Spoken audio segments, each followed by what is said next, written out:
Okay, well, hello everyone who is watching this in recording. Sean and I had planned to be live on the Substack app, but apparently there's a bug in the app. So Mills, the rest of the team, sort that out, please. It was really frustrating for Sean. Anyway, here we are. We are doing a AQ Zoom, we'll call this one. This is Sean Mcnulty. Welcome to 8Q. I've been wanting to have Sean on 8Q for ages, and he has a really busy schedule. And so he, in fact, suggested, can we do it live instead or do it Zoom? And I said, yeah, why not? Actually, that's a really good idea. So here we Very are. good. Yeah. Well, we'll see. I'd really like because 8Q Live actually is actually a lot easier for me because we just chat and I get to listen, and obviously the questions are all written out. So we'll just try it. This is our first time. Sean, welcome to 8Q Zoom, the one and only 8Q Zoom, the one and only Sean McNulty. Do you want to give everyone just a quick bio of you, who are you, and what do you write? Sure. So our Substack is called Auraist, which is there's a lot of confusion about the name of it. So it's the word aura, Yeah, Aura, and then ist at the end. There's yeah. no the in front of it. That's and what we do Mm, is we try to identify not the best books, but the best written books from recent releases and from prize shortlists. So, say recently, our latest one, which I think is actually announced today, it's the Republic of Consciousness mm. Prize for small presses. So, what we do is we look at the shortlisted book for major prizes. And then we try to identify for our readers not the best book on that shortlist, but the best written book. And then we do the same thing with recent releases in literary fiction, speculative fiction, and non-fiction. So it's been, and then we also once we pick a particular writer's book, we then ask that writer to answer some of our questions about prose style, which you were also Mm. kind of to do, and Yes, and honoured. we're going to be publishing a collection of those pieces. So we've been going for 18 months. I actually read an attack on Auraist a few days ago. It was a guy on Substack, and he was basically attacking us for not being hip enough, which is, as you know, Eleanor, is way wide of the mark. I and the rest of us, we're Extraordinary. all incredibly hip people. What a weird It, thing. I mean, such an odd choice of attack. And I mean, in many, anyway, very okay. Carry on. I want to know well, more. I mean, in our defense, not that we need any defense, because obviously, our hipness comes shining off us at every Shining through. occasion. I mean, Yeah. the Republic of Consciousness Prize, that's pretty hip, and we do try and source books from the more unusual prizes. We are enormous admirers of innovative fiction, including stylistically. But yeah, that wasn't really enough for this guy. We're really a service. That's how we try to think of, or as people who've been in the position that I've been in over the last few decades, where I'll see shortlisted books, I'll go and have a look at them, and over and over again, just been very disappointed by the quality of the prose, and then major reviews in the Guardian and the New Yorker and so on that would really praise a book's exquisite prose or the beautiful prose, and then you go and you check it out and you find that there's nothing beautiful about it at all. So it's really a service for readers, hip or otherwise, who have become frustrated by that process, and they just want to have a source that will maybe save them a bit of time and be able to identify for them what are the best written books. Will provide quotes of maybe the opening couple of pages of the books that we pick so that readers can make their mind up. So I think that's it. I think that's basically what it is about. Yeah, I mean, I think Auraist is a standard. You're a reference point for a standard, and a standard I agree with. And that's what I really like about what you do. You're very clear about that. You set out very clear and you've remained very clear. So I think that's the most hilarious stab at you that I've ever heard on so many Thank you, levels. It's Phoebe.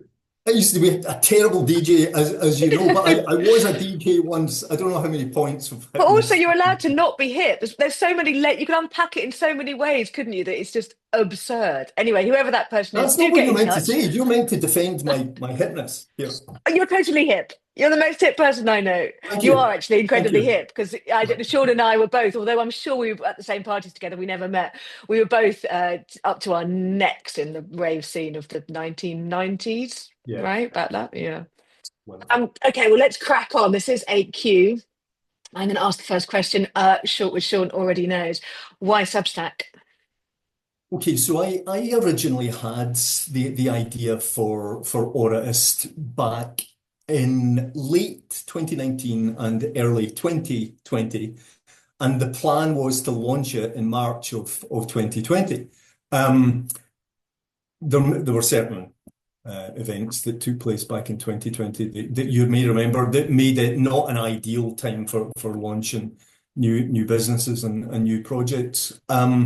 And also then due to COVID and COVID complications of long COVID and various illnesses connected with COVID, I was quite ill for the next 3 years. And Mm, that actually proved to be quite fortunate because the original plan had been to launch Auraist as a website, But then okay. during those COVID years, I think I first heard about Substack in 2021. There was quite a lot of publicity about it that year. Um, and it just meant that by the time my illnesses ended, Substack had really kind of established itself. So we launched Auraist in October of 2023. And no regrets, as I think I've mentioned to you before. I'm maybe not quite an evangelist for Substack, but I'm impressed. I really Mm, am. As it stands just now, um, I we had one writer. There was an Atlantic piece that you maybe heard about saying Substack has a Nazi problem. It was quite I a remember that. famous article. And, we had one writer recently whose book we picked, and he refused to work with anything involving Substack. Oh. I, again, as I think I've told you before, I avoided the internet for the previous 10 years, social media, all that kind of thing. I just stayed away from it. It seemed very unhealthy.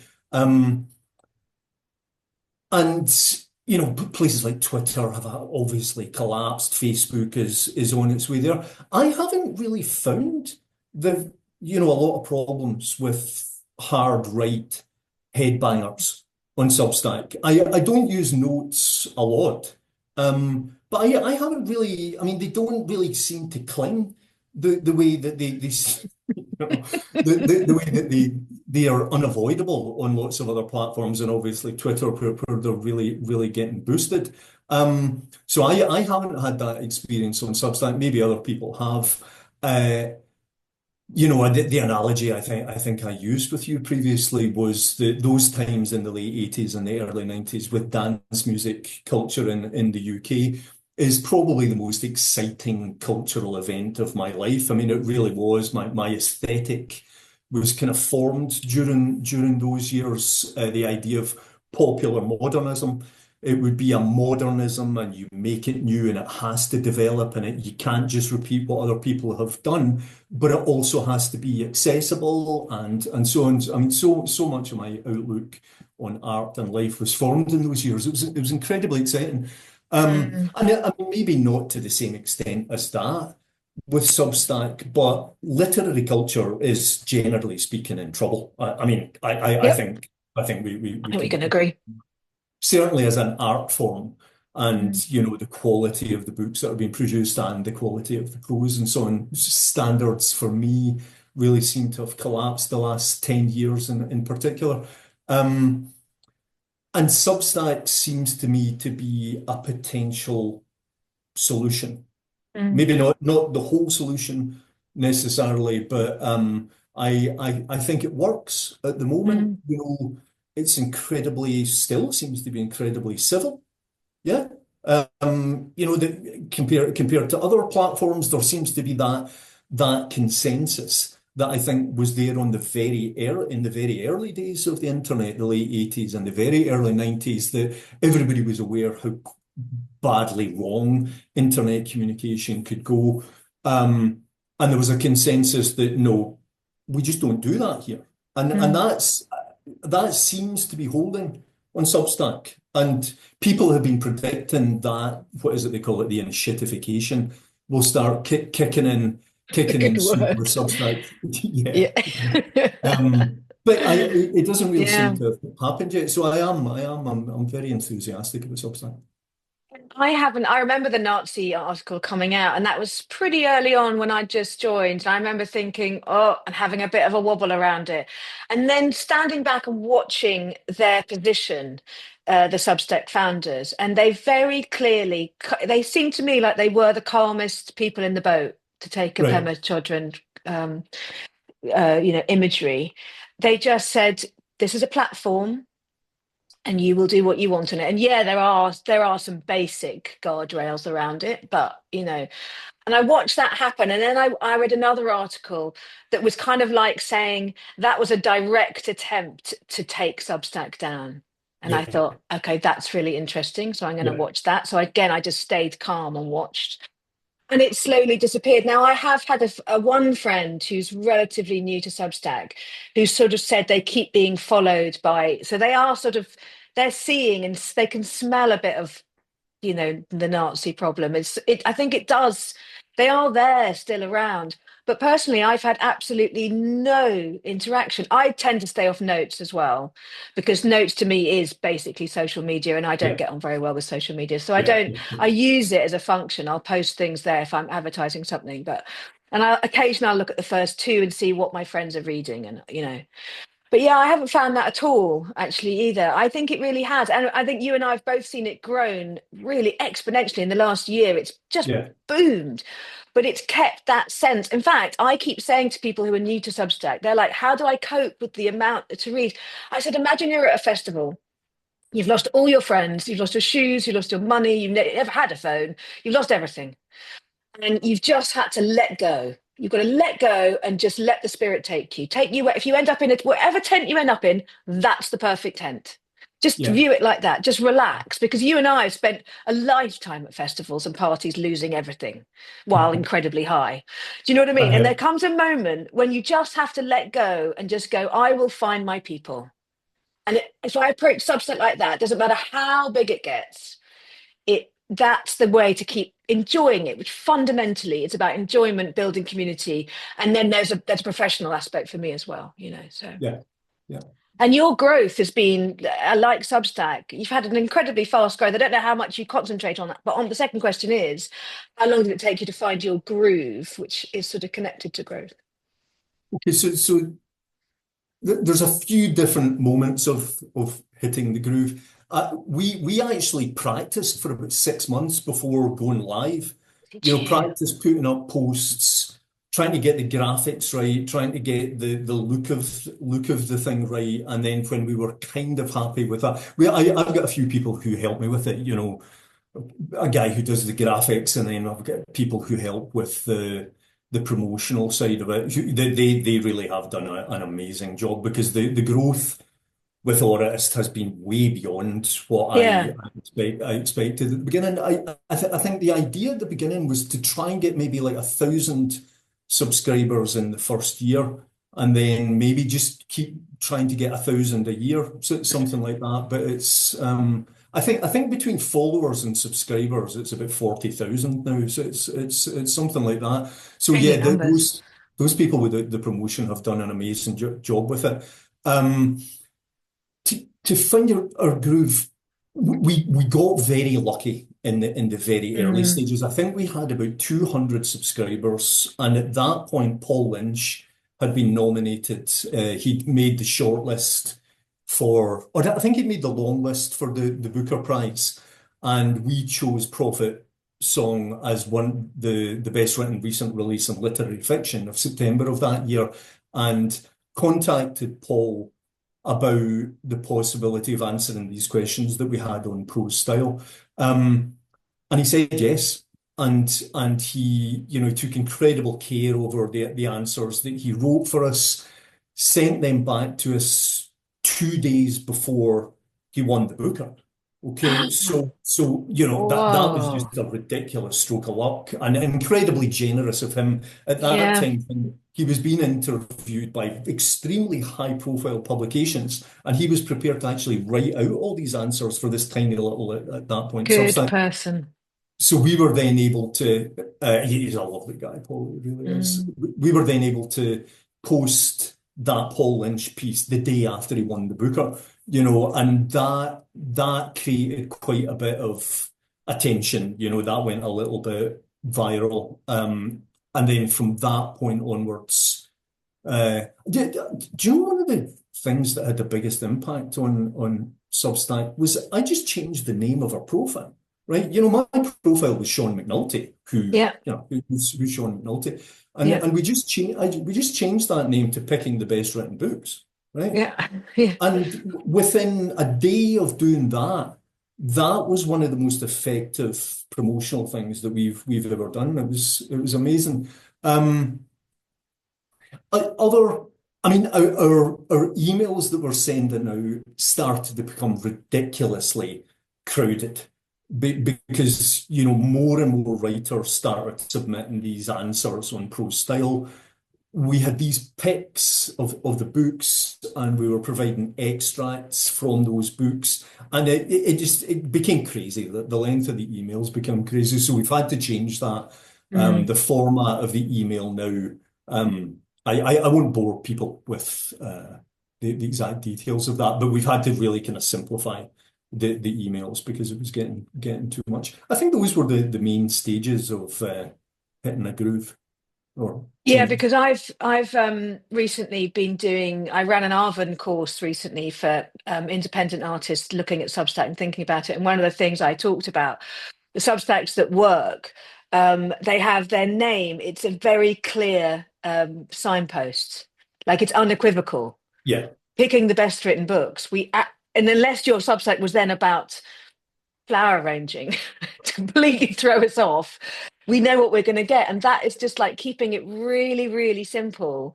That's one of the pieces of advice I always give to people in terms of finding your groove, like yeah, really. And I always think of um, Maya Popper, who told me that her very first coming onto Substack when she did 8Q, she wrote her answers.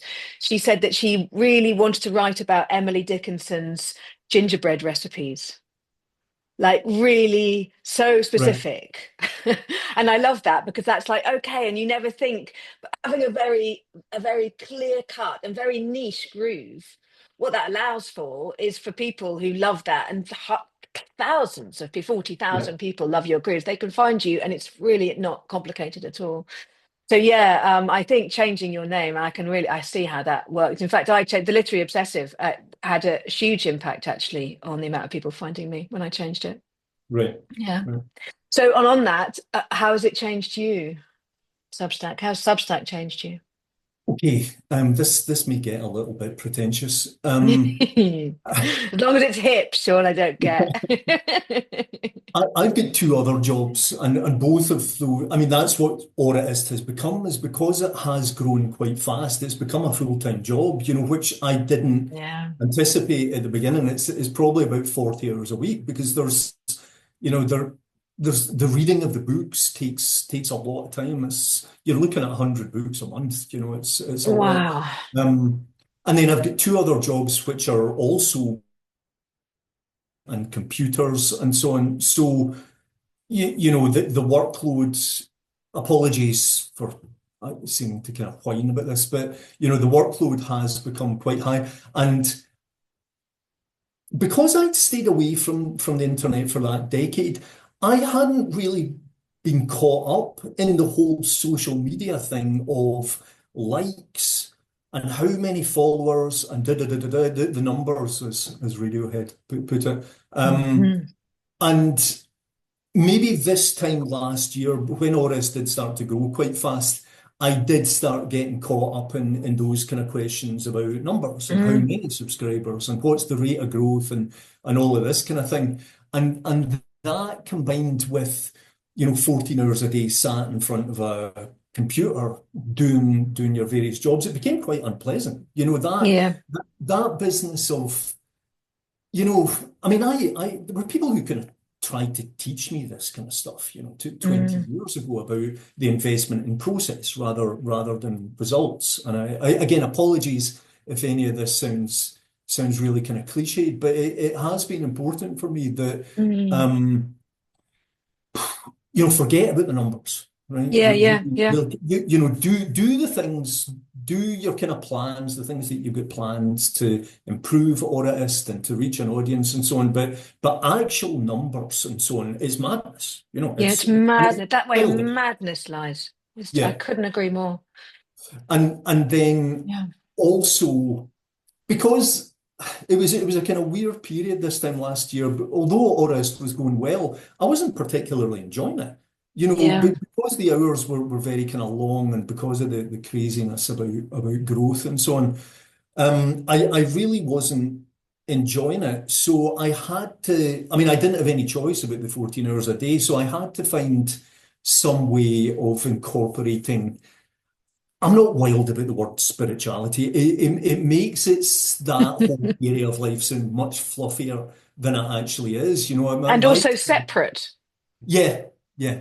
What's all that about? Absolutely. I wish there was another word for it, but So I do don't. I. I so wish there was. Yeah. I mean, for me, what we refer to by spirituality, they're just incredibly practical tools for living, Yep. and again, there's a lot of resistance to the word mindfulness the last 10 years. For some reason, for a lot of people, this idea of mindfulness has become a bad thing. For me, it's not a bad thing at all. It's Mm.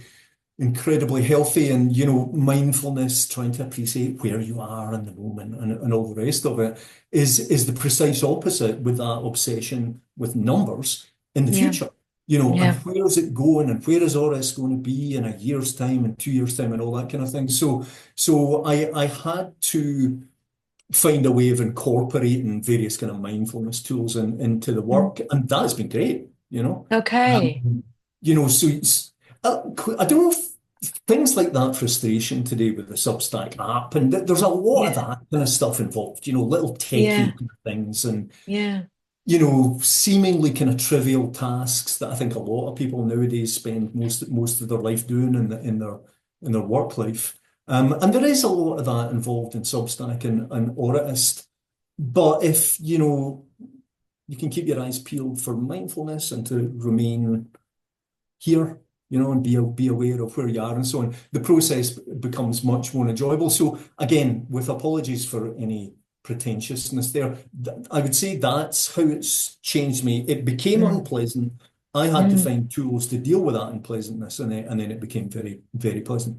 Yeah. I like that. And actually, I mean, I know this AQ isn't about me, but just as a conversation, I think Mm. that's how it's changed me in the last year. I had exactly that. Started falling into that pit where it was overtaking me. And it made me really focus that Substack is a playground. Like number one, it's a playground. If I'm not enjoying it, and that's that. So it's actually made me treat so much of my life. Like I asked my question, is this fun? Are you having fun? And like this conversation, and I'm going into these conversations and I get nervous and all that stuff. And I think the main thing is it's just a bit of fluff and we're just having fun. That's Yeah. it. you Yeah. know, and I keep it there. So in another sense, that there's a mindfulness to that because it's just keeping it in perspective, I think, really. So yeah, that's a funny kind of offshoot, isn't it? One wouldn't expect a platform, a writing platform, to have emboldened or nurtured a mindfulness or a sense of play. But and moving on to question four, what mistakes have you made? So does that lead in? And I think this is mistakes. What mistakes have you made? On the platform. What mistakes have you made building or aced? All that kind of stuff. Well, I think today I should have checked out the app 45 minutes ahead of this rather than 20 minutes. I think that There, bug was not your fault. You can talk to Mills there about are certain it. mistakes who I will never confess them to anybody, so I'm Okay. not going to speak about them. Okay. Certain people were very pissed off about things that I did. Um, I mean, I suppose kind of the real answer to that is the one that I just gave. You Yeah. know, but technical mistakes. Um, Maybe what you were just saying there about trying to make it for people with their Substack to make it clear what their niche is or what the territory is that they're covering. I I think with certain writers, I should have made it clearer to them. The Auraist at the moment, it might change, but you know, Auraist is not a general literary site. Mm, We are focused on prose style. The reason we do that, by the way, is because it's, you know, drastically underserved elsewhere. Um, yes. including in writing guides and in supposedly literary publications and so on. But there were a couple of writers who submitted work to us, and I had to go back to them and say, no, that's not really what we are. Everything has to be focused on prose style.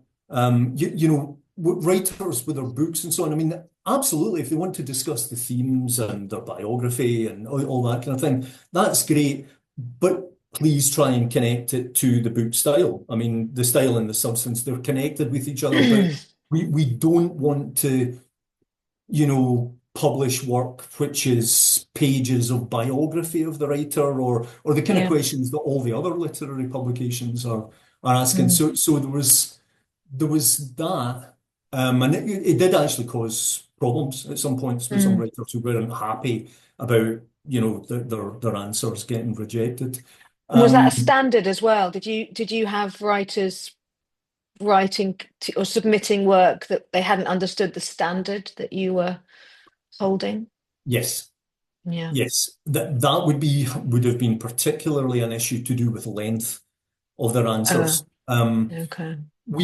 I think I've mentioned to you that the plan is to publish a collection of all these pieces on ProStyle, and Mm, the questions have been standardized so that they can all be organized into chapters. So if different writers answer the same question, we'll group together their answers on mm, that question. And it's meant to be a, you know, quite an advanced guide to writing prose. And we have tried to direct writers to the previous pieces that have been written, and they're usually between, say, 2,000 and 5,000 words long. We try and encourage the writers, you know, longer answers are preferred because I think they are going to work best in the print collection. And yeah, mm, there were a couple of writers who I don't think paid any attention to the previous pieces that we published, and mm. their answers were just too short. You Yeah. know, sort of two lines, which isn't really what the It's a bit we rude, isn't it? I think it's a bit rude. I'll judge. um, I'll judge. no, You be professional. I have a rule that I'm trying to stick to, which is Yeah. just I'm Scottish. I'm quite a whiny kind of person in life in general, and I'm trying to have a no whininess rule Well, about actually, this, you're right. You're completely and right. not to criticize bad Yeah. writers, Yeah. poor prose stylists. Just pay attention to the really good stuff, you know. Yeah, and there's two things actually. One is, have you noticed there's a couple of literary magazines which have popped up, or literary review magazines which have popped up on Substack since Yeah, your beginnings, the Metropolitan Review and yeah, the yeah, Republic of Letters, and both are reaching for a standard, and they yeah, may well be publishing stuff that you love and stuff that you don't love, but their ethos in a sense is, and also it's born of the same sort of frustrations as well, yeah. I Sam think. Can. He's brilliant. Sam Can's interesting. Yeah, He he is. answered the questions on pro style, and he pretty much disagrees with a lot of the assumptions behind Auraist, which is great. I mean, Great. Yeah. his answers were fantastic and were brilliantly written. But I think Sam isn't a big fan of editing, and we are a fan of editing. Yeah, yeah, he's a fascinating guy. He's a critical thinker, and yeah, he's Yeah, not afraid to put forward an opposing view in, with intelligence, and that's what we love. That's what, in a way, is missing from so many other aspects of this world. We won't get into politics. Um, and also, I was going to say, which is completely off topic, but I'm going to say it anyway because it's really struck me lately. I have a friend who has had, due to the condition that she has, quite a lot of experiences where she has really been sent out almost to beyond the veil. And she tells me when she goes out to those places, if she survives and comes back, She tells me that out there, there is no judgment, none. And it just keeps striking me all the time in that sense that one wouldn't judge a 7-year-old against a 3-year-old or a 25-year-old against a 7. We're all just doing our thing. Yeah. And then especially in terms of with literary, it takes so much work to get any piece up on its feet. And so, yeah, I'm absolutely not in the business of tearing people down because it's hard work, isn't it? And if you've got nothing nice to say, don't say it. Sort of how I really try to go. The one thing that we do try to be quite clear that we are very much against is prose that resembles AI. Oh Yeah. wow, please. I mean, Somebody showed me a poem written by an AI the other day, and I honestly they loved it, but I just had to keep my mouth shut. I don't know if you saw in The Guardian recently, Jeanette Winterson, I OpenAI. did see that.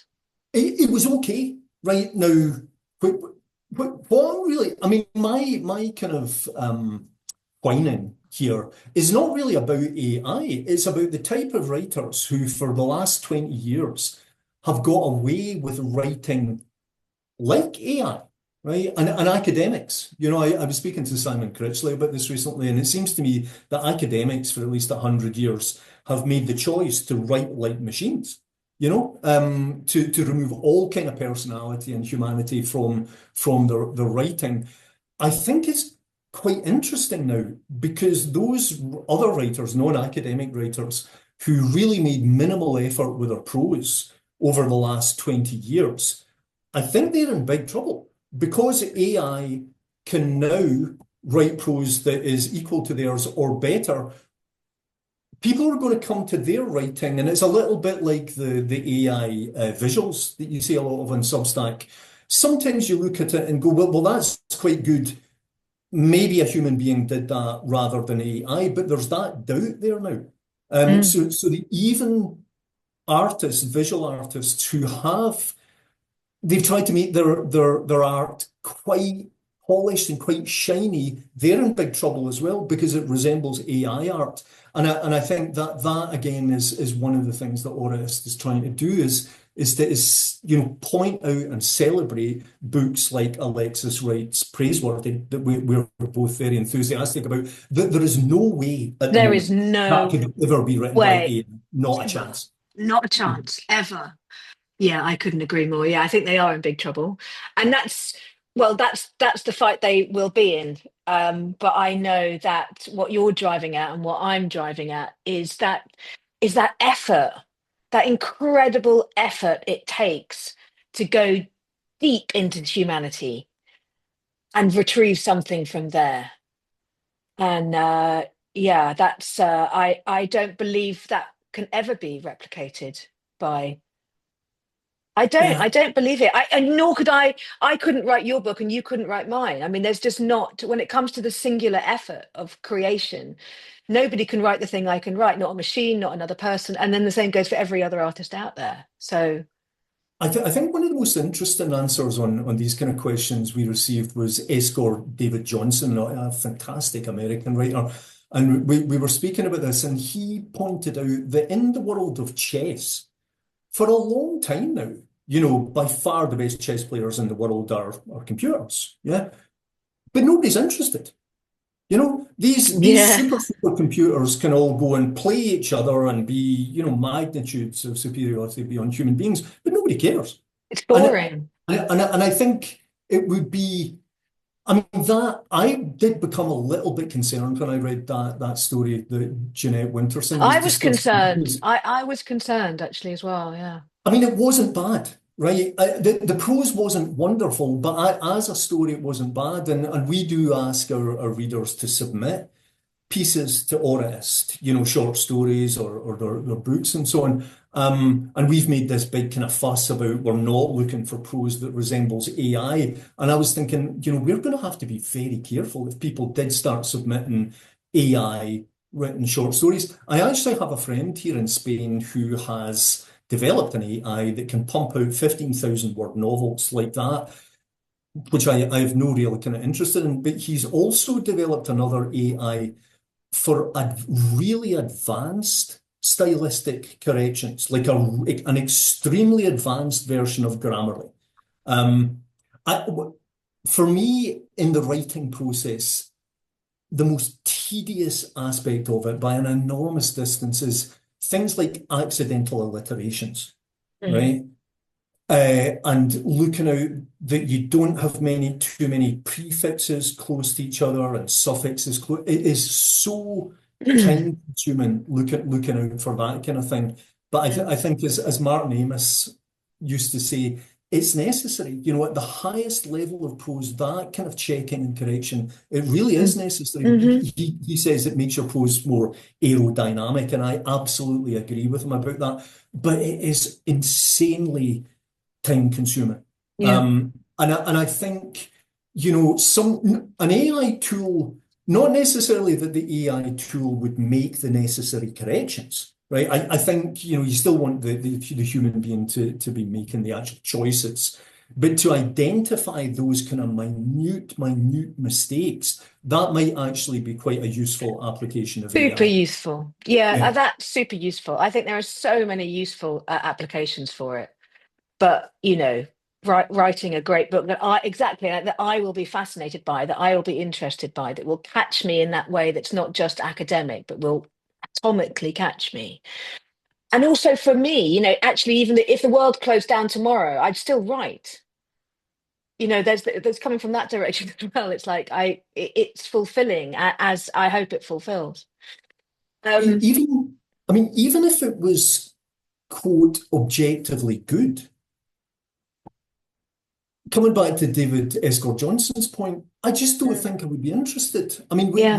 we have a problem, to say the least, at the moment of, you know, humanity is under attack. You know, and it's under attack by humanity.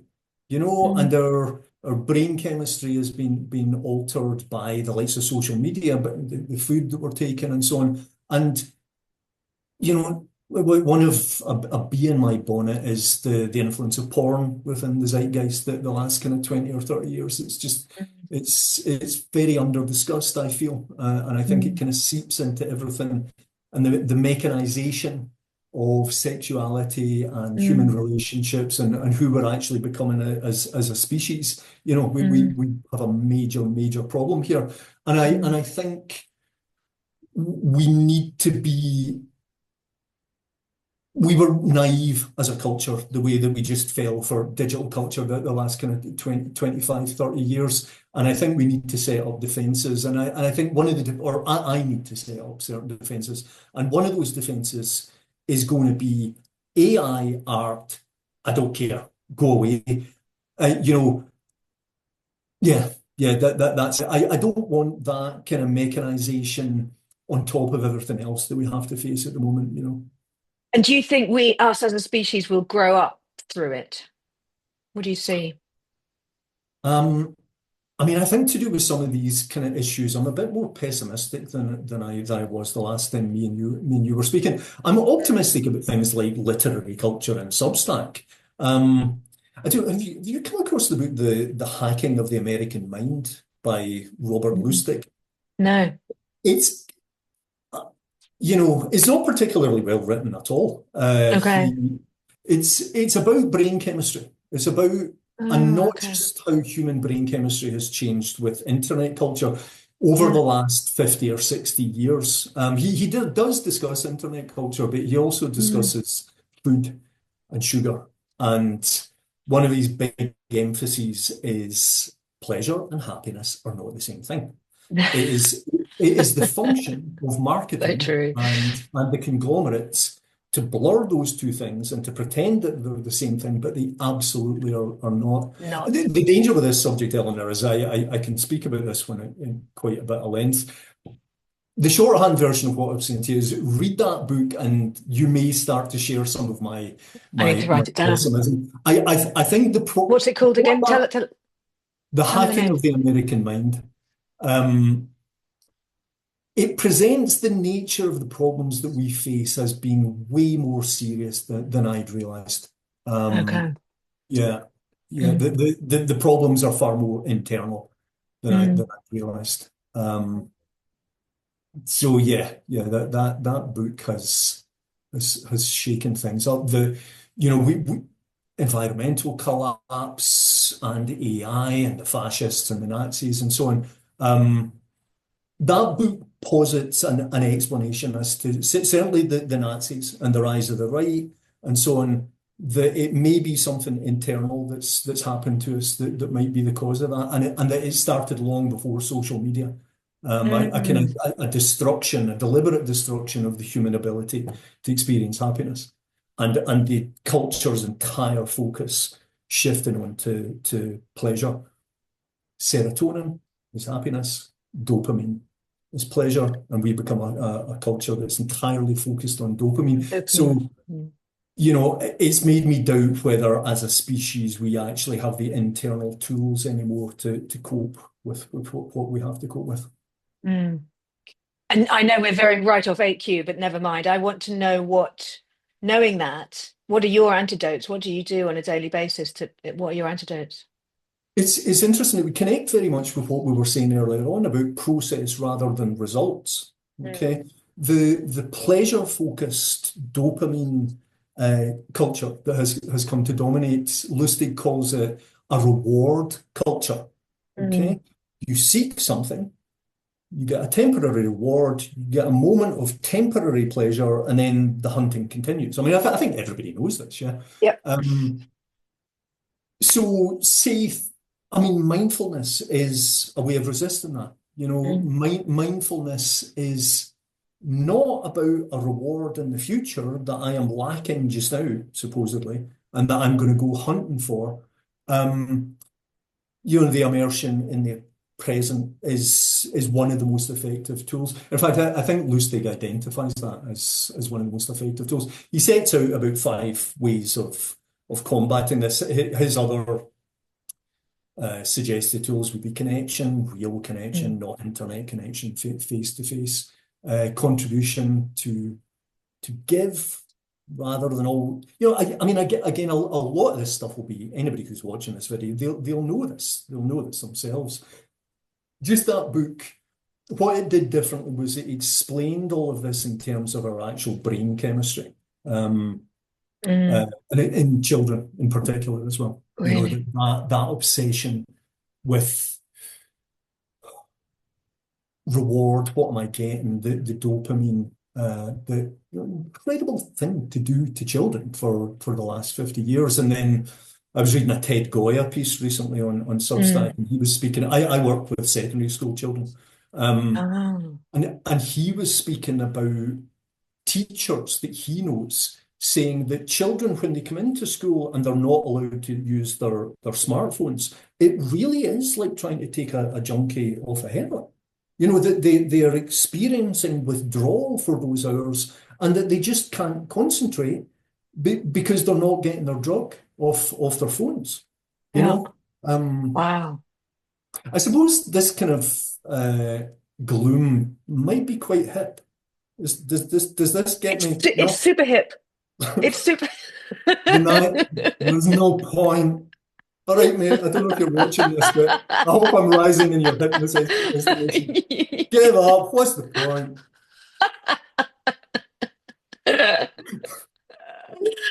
And actually, do you know, one of the reasons why I love doing these conversations with their well, we're live now, even though everyone's watching it recorded, but is because I get, and I have this face to face, and with you, you're in Spain, so we're doing it on Zoom, because I get to just listen. What I really love doing, because also I'm an adrenaline junkie, calling junkies, thinking of junkies, but what I get to do is listen, really listen, with no thought in my head of what Right. I'm going to say when you stop talking, because I don't know. I mean, I know I've got these questions here, so we're doing 8Q, but that's sort of beside the by, because I love that feeling of just really listening to that person.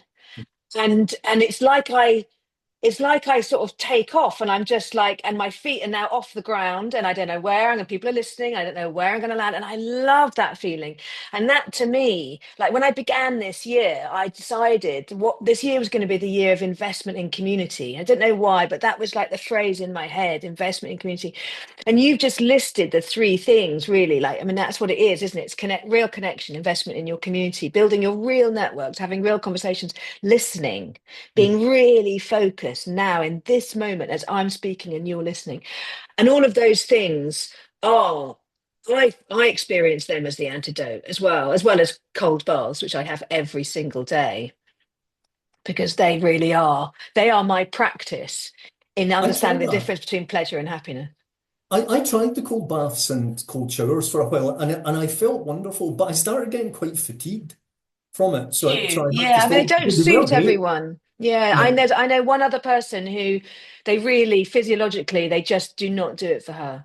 So I think it's fair to say that they don't suit everyone. But what I find they do is they turn all the dials to zero, and I am really focused on now. And also they teach me to override that pleasure pain thing. Just stay. And actually, with writing, it helps me stay in scenes because Right. it's the opposite. When I'm in a scene, it's hot. It's like being in the lava. But that practice makes me stay. And it's like it's a muscle. I Yeah. think we've spoken about this before. I mean, another.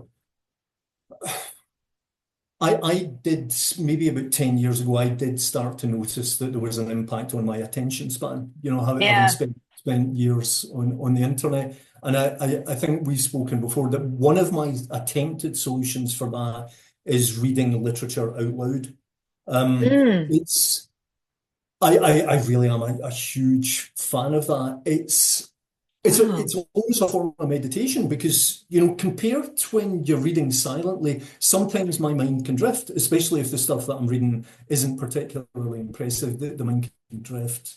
But whereas if you're forcing yourself to read it out loud, um, you just have to stay with it. It's like writing. The focus has to be really kind of intense. And there are other benefits. I just find reading literature out loud a much more involving experience compared to reading silently. And I can't prove this, but I think since I started doing that 10 years ago, I started to find that the attention span problem was diminishing. That real kind of focus on high quality literature started to kind of stitch back some of the connections that had been damaged by the internet. Yeah. Good words. And yeah, I'm going to try that because obviously I read my own work out loud when I'm editing, but I'm writing, I'm at first draft stage, so I'm not really reading anything out loud right now. But obviously I read every day. I mean, every day everything turns off and I'll go and read for an hour or two. But I'll try that. I hadn't ever thought of doing that. And it feels kind of, even the thought of it feels a bit weird. It does. Yeah. Yeah. But I mean, because I read It's to my just children when enjoyable. they were little, but actually it's just, yeah, no, why not? I mean, it's totally, I'm going to try it. Thanks for that, Sean. Okay, we're going to zoom back onto 8Q. We're at number five, to pay or not to pay. Yeah, on Auraist, there are paid subscriptions. We haven't really put an enormous amount of focus on the paid subscriptions. I am a little bit skeptical about some of the claims that were made in the early years by Substack about the paid subscriptions. I think they were advertising 5% of your subscribers. I am in agreement. There's now a consensus has developed in Substack that it's not 5, it's 2. It's more likely to be 2%. That's been our experience. Okay. So yeah, we'll see. I don't think our focus is going to be really on bringing in paid subscriptions. Financially, I think we might be trying some other things. Okay. A short And line. we may have talked about this already, but I'll ask it anyway. Question six. What artistic and technical choices have you made? One thing that we did from the beginning, which I think was a good decision, is that the visuals that go out with posts to try and make them reasonably high quality. Yeah. Um, and in terms of reader feedback, there's quite a number of the readers have said that they like that. Um, Artistic and technical changes. The Auraist is Choices. a little bit unusual because I mean, there's the demon inside David Lynch, which was Mm. a mixture between fiction and critique. that I wrote, and that is my own writing. I felt it was only fair to put something of my own up on the site. If I'm making all these judgment calls about quality of prose and so on, I would like to establish that I've got some confidence when it comes to writing. Um, Mm. the the next pieces that I'm going to be writing are going to be essays to go into the print collection of the pieces on style that writers have submitted. The Mm. Demon Inside David Lynch it's quite an unusual book. It's and it's quite aggressive. The main character in it has quite an aggressive approach to David Lynch, or a particular TV series that David Lynch made, The Return. And in fact, the main character, Andy, he goes into all kinds of denial about David Lynch, and he develops this theory that David Lynch was inhabited by a hyperdimensional demon who actually, and it was that demon that actually made this TV series. So it's quite a yeah, there's a lot of stuff in it about the existence of the self. Is the self illusory? And so quite unusual subject matter in some places. But done as a comedy. The the Mm. pieces that I'll be writing, the essays that I'll be writing about prose style, I think they'll have to be much more mainstream, much less hip. Okay. Uh, yeah, the Demon Inside David Lynch, that's quite hip. Will Uh, you publish it, the Demon Inside, outside of Substack? I, mm, we've had quite a bit of interest from publishers about the print collection. The Demon Inside David Lynch is genuinely unusual. I Okay. mean, it's meant to be accessible. It's meant to be, funny and entertaining and so on. But we'll see whether a print publisher would really be interested in touching that. I mean, there is this thing now that if Auraist continues to grow, then, I mean, I can get my own audience just through Auraist. You own your mail list. Yeah, yeah, that's it. That's it. Yeah, we'll see. We'll see whether. I mean, maybe if the print collection does well, then a publisher might become interested in putting that Would you out. consider doing it yourself, being an independent? Or is that just another whole level of work? Because it is a level of work. I mean, it's like, I think just to come back to this question about enthusiasm about Substack. I mean, you know, because Aurist is doing quite well, and because it is growing quite fast, and therefore the number of people who are reading The Demon Inside David Lynch, that's growing. I just wonder, I mean, would it really be worth the effort? I mean, if I can continue to grow the audience for that quite unusual book through the Substack, I mean, we'll see. The other thing is David Lynch died, yeah, I was you going to know. say, I mean, God love David Lynch, but good timing, right? This could get very dangerous whether I'm discussing David Lynch's demise as good timing or bad I timing. know. This conversation that we are having about the book now, I mean, at the moment, I'm not talking about that book at all No.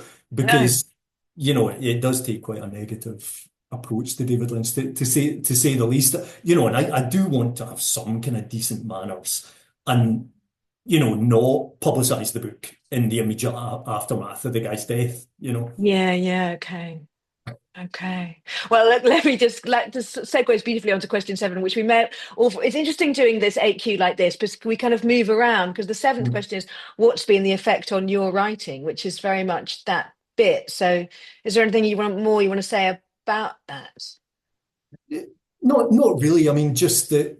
I mean, by definition, if my essays are going to be getting into this print collection with some of the best writers in the world, right? Yes. That's a wee bit intimidating. Yeah. But it just has to be more mainstream. One of the things, Okay. the danger with this question of prose style is dryness, right? And Yes. and therefore, I think I did this with you and with the other writers as well. We've really had to, well, we chose to encourage the writers to just have as much fun with their responses and to be funny and to be witty, and they've pretty much all done that. It's been fantastic. At the moment, I'm trying to figure out some way of bringing that into these essays, which are about potentially quite dry subjects like sentence endings, how do you end your sentences and so on, and how can you bring comedy and a bit of absurdity and so on into those essays. I think that still has to be figured out. I think I'm Mm. one of those writers. I think I'm at my best when I try to be most accessible. I think Yeah. yeah, when I go off and do my own thing, my sort of critiquing buddies are trying to kind of drag me back to planet Earth, you know. Right. Yeah, so I think it works well for me. For me, really, really being focused on the audience and trying to make um, my work as accessible as possible. It tends to make it better for me. Yeah, it's really interesting you should say that because I've been talking about that quite a lot recently. Now his name has completely gone out of my head. Who wrote the Thursday Murder Club? You know, Osman? what's his name? Right, Osman. Yeah, Now, one of the things I really, really admire about him is he says all the time, I just want to make it easy for people. So that's another, and it's not quite the same as accessible, but he's talking roughly about the same thing in the terms of which direction he's coming at. So as a writer, I'm sure he wants to be satisfied, and I haven't read his work, but so I can't talk about his prose.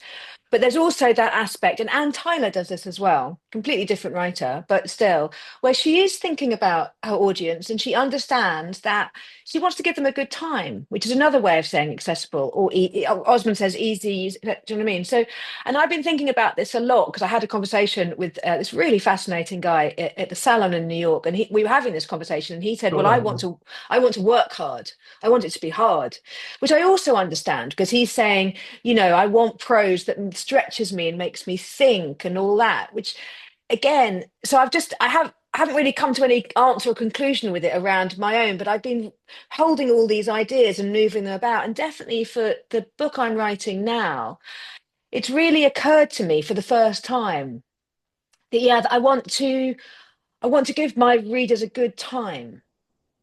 And that doesn't mean content.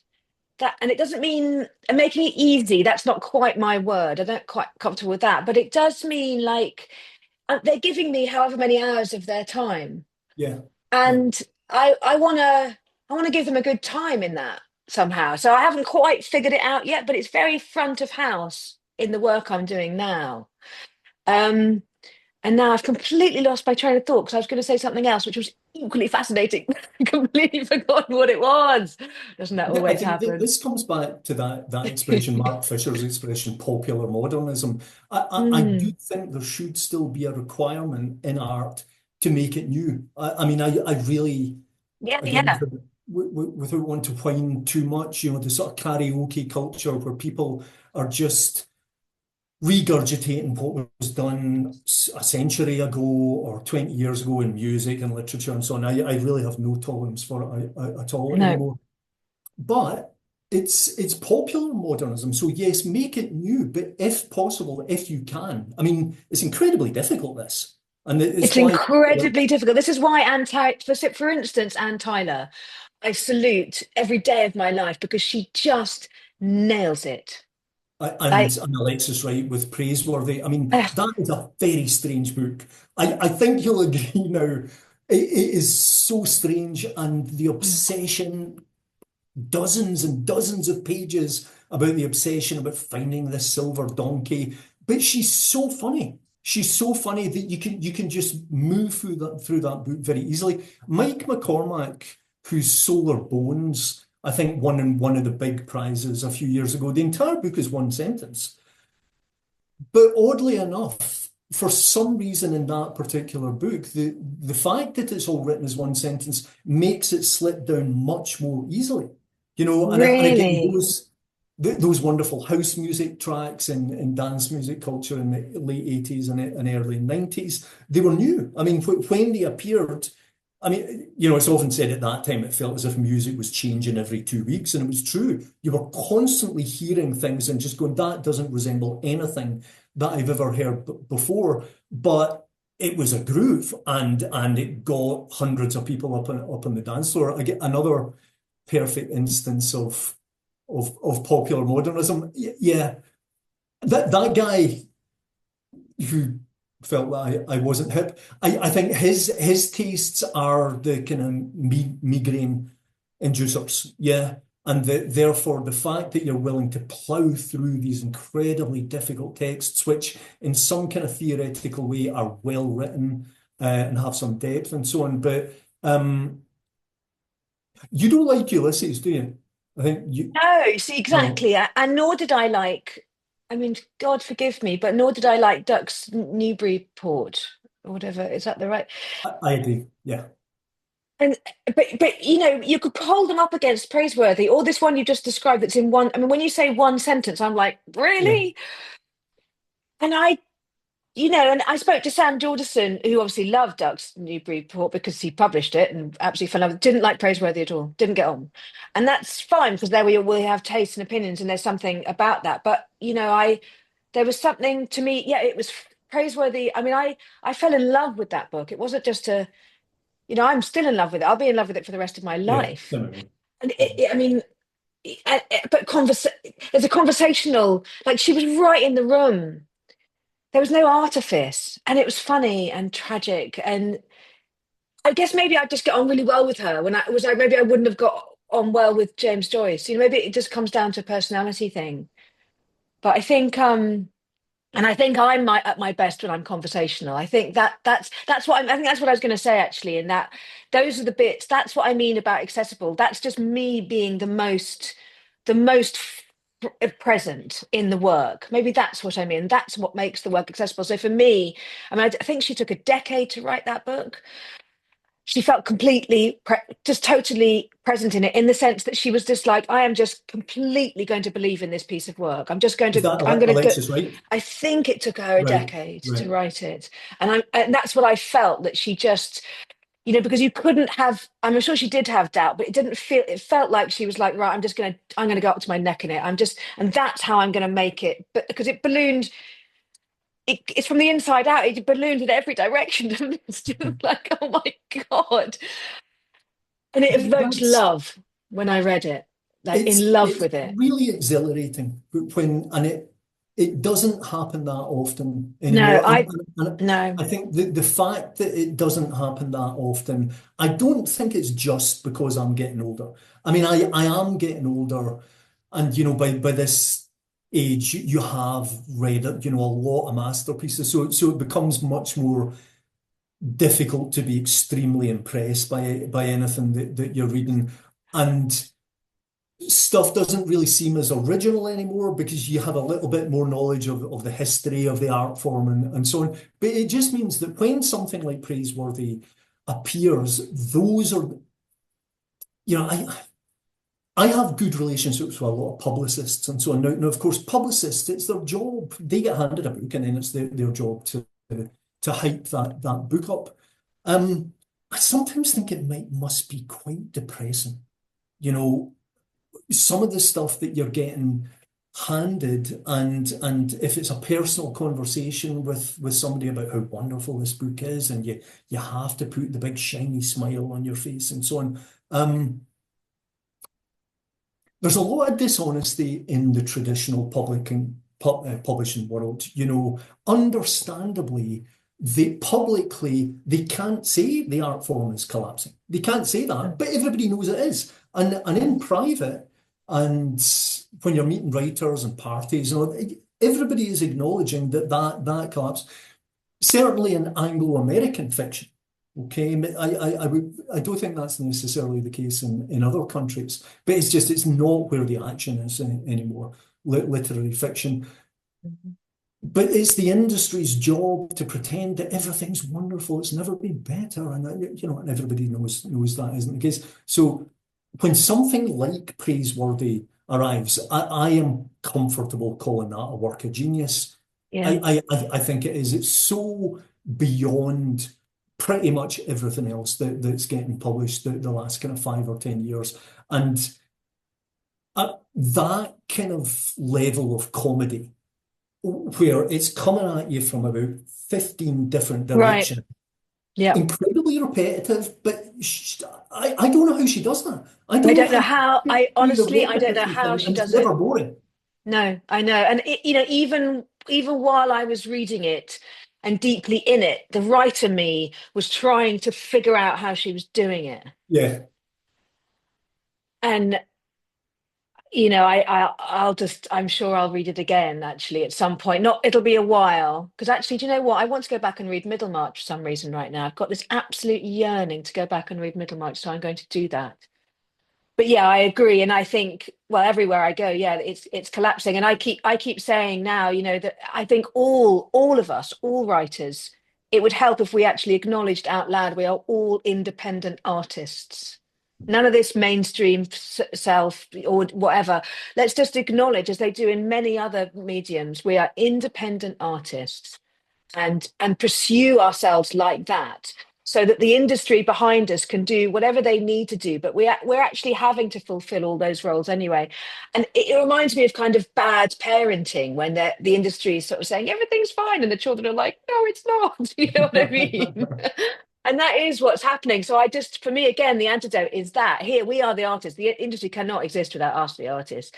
And if we could start acknowledging our identity as independent artists, all of us, no matter how, whatever route it is to getting your book, or whether you don't even have a physical book, whether you're just on Substack, I think that somehow is the beginning of that, the cracking the system and acknowledging what the ground really looks like. This is where we really are, and that's really where we are. We're all independent artists. We're having to fulfill every single aspect of it, and then choose your path. I mean, I think it's really important to go back to this no judgment, whatever level you choose to pursue, or what state of art you wish to be attached to your name.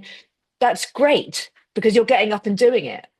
You know what I mean? And I that's just enough. like I'd like to just say something about, writers, literary writers and promotion.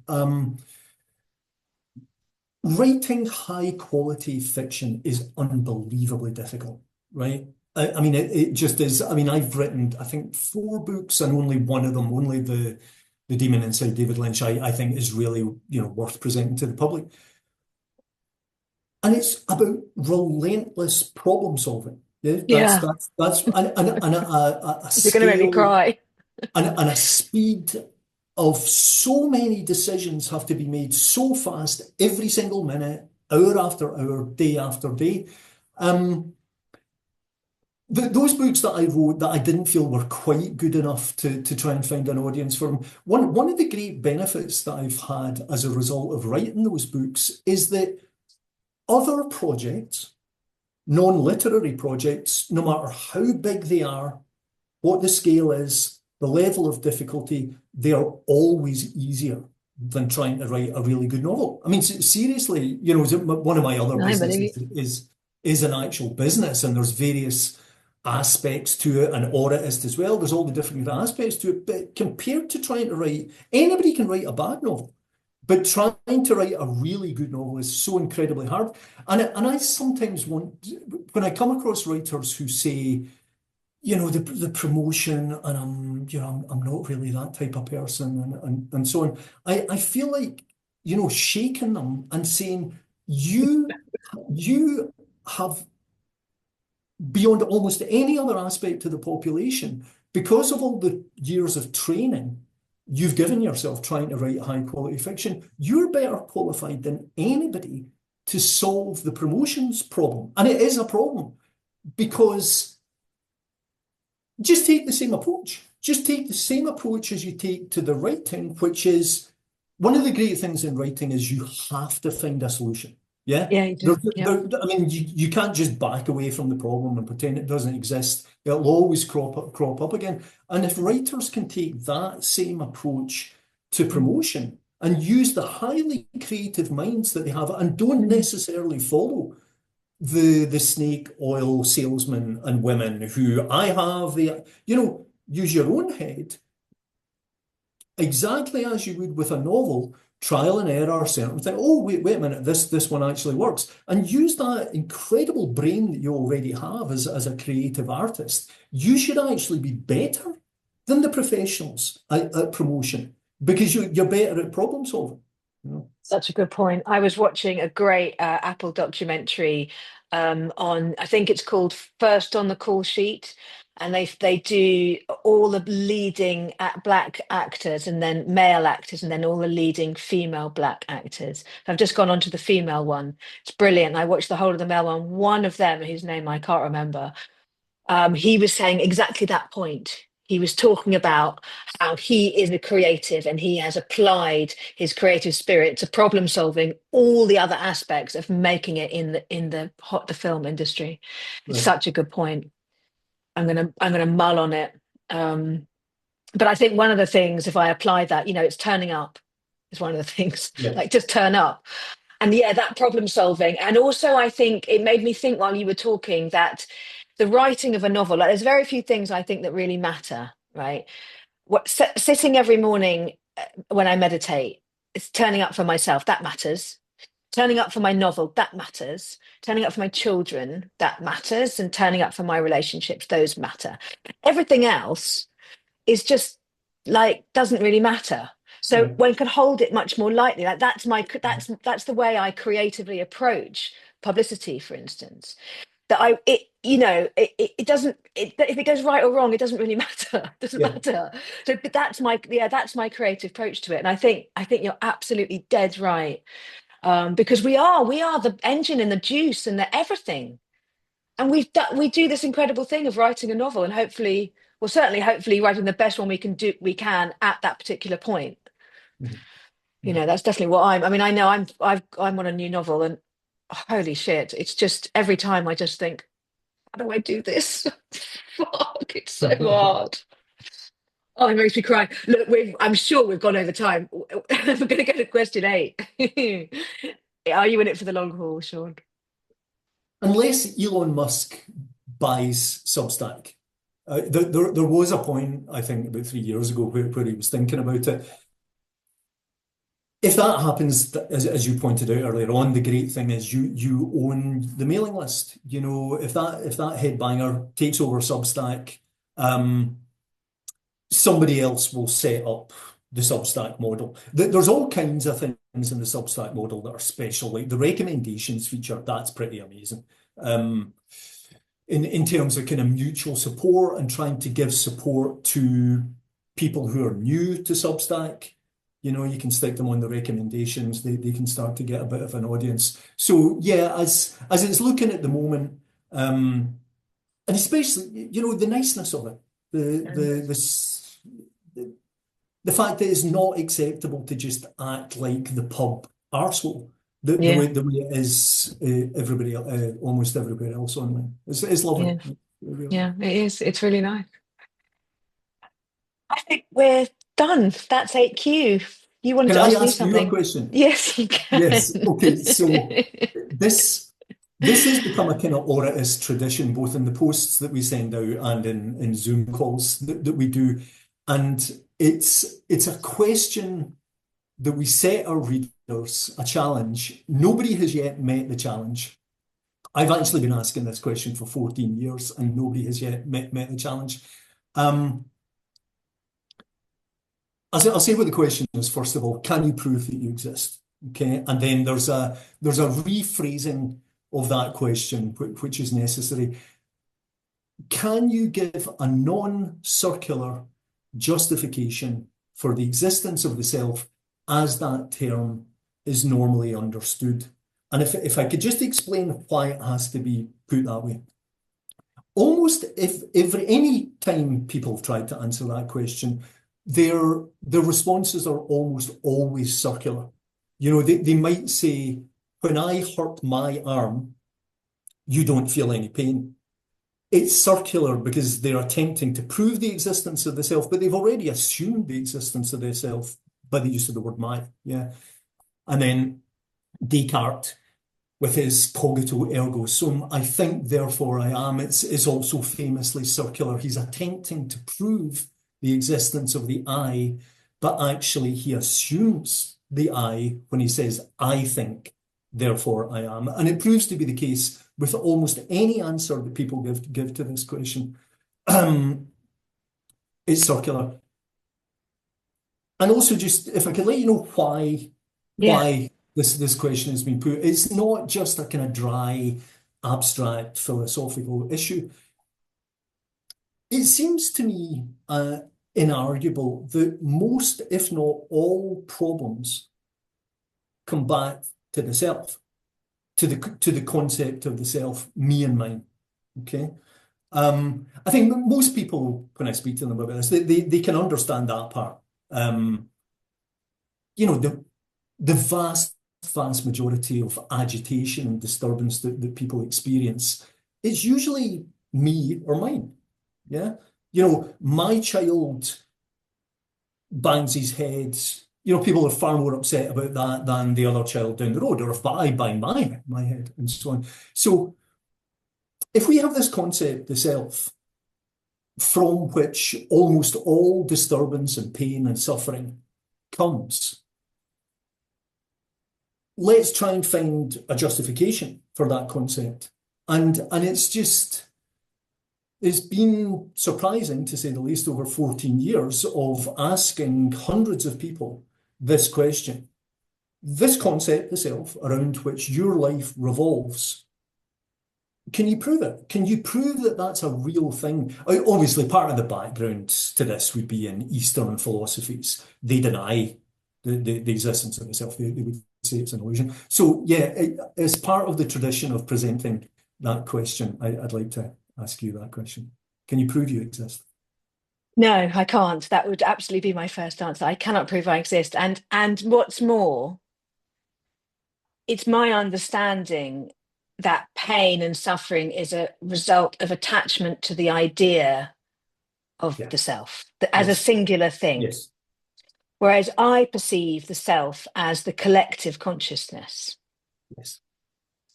So, and I work on that because the material world and the conditioning societally of England is constantly telling me the opposite, that I am a singular being, I am separate from you, and that all of those things can be justified, but let's not try and justify them. So I have to work hard, really, or like on a I don't really believe in time, but let's just say like on a consistent basis to understand that you are another myself Yes. and I don't really exist and I am just an illusion. And this self, I'm looking out now into a blue sky. And I've been listening lately to an amazing book by a guy called Robert Faulkner who wrote The Others Within Us. And he is an LFS, IFS practitioner, but he's taken it to the next level. It's fascinating, and I recommend it. And he had a deeply, deeply traumatic childhood from which he is constantly in recovery. But what he says, which really nailed it to me, was that the self is pristine and cannot be harmed because it is the collective. Yes. I'm looking out into a blue sky now, that pristine self where we are all one, which is not to say that I can't get up now from the table and stub my toe and feel pain. And within that small circular motion of that level of understanding, sure, I'm feeling pain.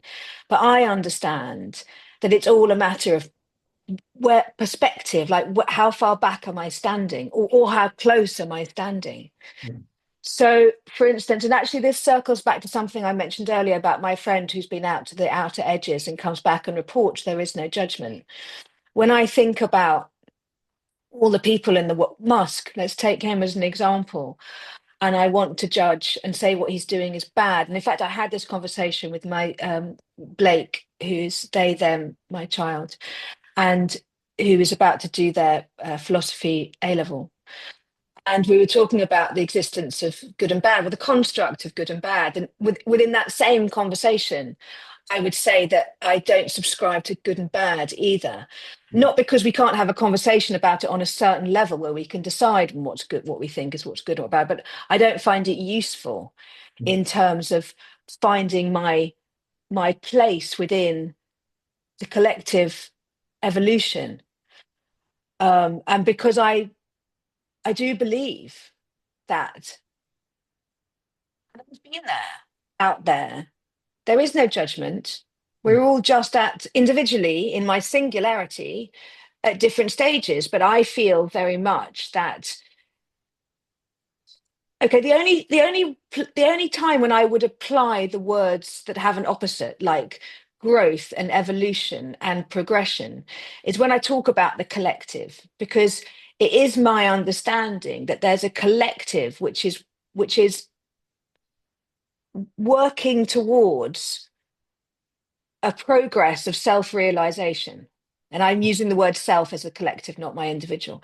And it's my understanding that that can't happen without every single aspect conjoined in that moment. Like, as it were, the sea Yeah, couldn't go right and one drop go left. yeah, The whole lot has to go together. yeah. So in my everyday, I am always working towards my drop in the ocean of that being towards a constant understanding that you are another myself and we are connected and one and joined in ways that my little eyes and little brain that might not be able to register, but only because if I could, it would blow my mind Mhm. and I couldn't actually go and buy bread or make the breakfast. So, no, I can't prove the self except when I look out and see it as a collective. And then I can only prove it. I don't believe we have the language. Our language is too limited. We can do it atmospherically. Like as I talk, if I hit the right moment of atmosphere and meaning, you'll know what I'm saying. But my language is so limited. That's where I I would am. agree 100% with every single word that there. And again, to emphasize that I don't believe this is some kind of abstract, airy-fairy Mm-mm. discussion. I work with quite a lot of people in recovery, drug addiction, alcohol addiction, and so on, and that I have seen numerous instances over the years where not in the early stages of recovery. In the early stages, you don't want to be saying to people they don't exist, but later on, it can make an enormous difference, transformation in people's lives if the disturbance comes back to my relationships, my auraist, whatever it is, and even just a questioning of that my. Yeah, it doesn't even have to be a full Buddha experience. I absolutely realize that we are all the collective consciousness. Even just to question the certainty, to be really, really disturbed, we need to be 100% convinced that we exist. Yeah. Yeah. Those are the times when we're at our most disturbed. So even just to open the door a tiny little bit and to have even the slightest doubt that, wait a minute, this me, it might just be an idea, you know? I have with many, many people noticed a significant difference that questioning has made to their lives, you know? Yeah, and from my own experience, there's no doubt in my own recovery, the stronger I get within that space, and the moment actually of really understanding it. I think when I got sober is one of, you start putting out fires, and you're right at the beginning, it's a bit more difficult, but the relief that comes with it of being really part of something Yeah. is just enormous. It's off the scale. It slows everything down. And it's so loving. I just feel more and more in love. The irony would be we're having this conversation against a background of you writing fiction where you're constantly making judgments. Yeah. Every few seconds, I'm doing this aurists making all these judgments about this one's well Yeah. written, this one isn't well written. But it's a game. I mean, there's another life philosophy, not to take anything too seriously. Um, including my hip or otherwise self. I'm going to get you a But badge. we can play. It's a game. It's a game. It's a really fun Writing game. fiction, you're not in the salt mines. It's actually a very, very privileged position to be in. I'm in a very privileged position to be getting these wonderful books. sent to me. It's still a game. You can play the game very seriously, and you can be Yeah, yeah, yeah, absolutely as dedicated as you want with every prefix and the accidental alliterations. But at the end of the day, it is still a game. yeah. That's what I, I I mean. believe That's what I in meant about the things that matter. And I yeah. think when I say my books matter, what matters there is that I'm saying, okay, I'm gonna I'm going to get right into this and then I'm going to stay in it. And I'm going to explore these feelings, these things called feelings. I'm going to really explore and I'm not going to run away. I've got really this thing at the moment. I spoke from the cold baths and from all my other practices about stay in it. Don't run, stay in it and see. And it just opens in that practice. So yeah, it's like, but by the time like people keep saying to me, so how's the book going? Like the one that just came out, and I'm like, I don't know. I'm not interested. I've done that. I'm on the new, that bit. Once it's through the door and out in the world, I mean, it's not like I don't care, but I don't care. It's things to go on like funny old life, isn't it? Hilarious. I'm sure we've gone over the hour. Let me look at the time. Good Sure. Lord. It's been fascinating, Sean. I Absolutely. absolutely loved this. Thank you. I'm going to wrap it up. Clearly, you and I could talk forever. Thank you for sticking with it. And we swapped to Zoom, and that I'm really, really pleased we did. And okay, I'm going to let you Yes. get back to whatever you're doing now, and I'll get back to whatever Fine. I'm doing now. All Thanks a right. million, Eleanor. Nice to Thanks see so much, you. Sean. Okay, I'm going to stop recording now. Hang on a second.